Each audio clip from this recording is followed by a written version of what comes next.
作为华人每年的一项传统，清明节祭祖活动也常为清明，今年将于4月3日至5日举行，其中祭扫高峰预计出现在4月5日，届时将有数千名祭扫者前来参与。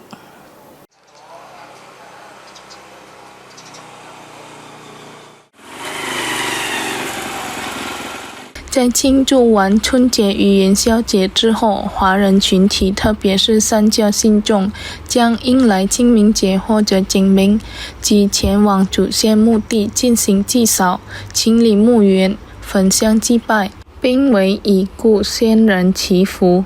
今年的清明祭扫时间为4月3日至5日，预计祭扫高峰将出现在4月5日。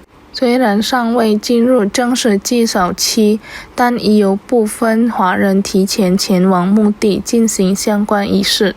在祭扫过程中，扫墓者会在墓上放置纸张，作为该墓已被祭拜过的标记。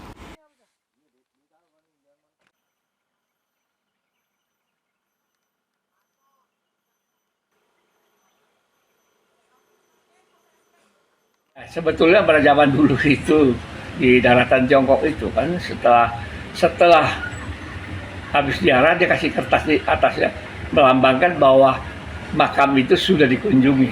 Jadi begitu lihat dari jauh, yang belum ada kertas itu berarti keluarganya belum datang. Sudah dihiasi.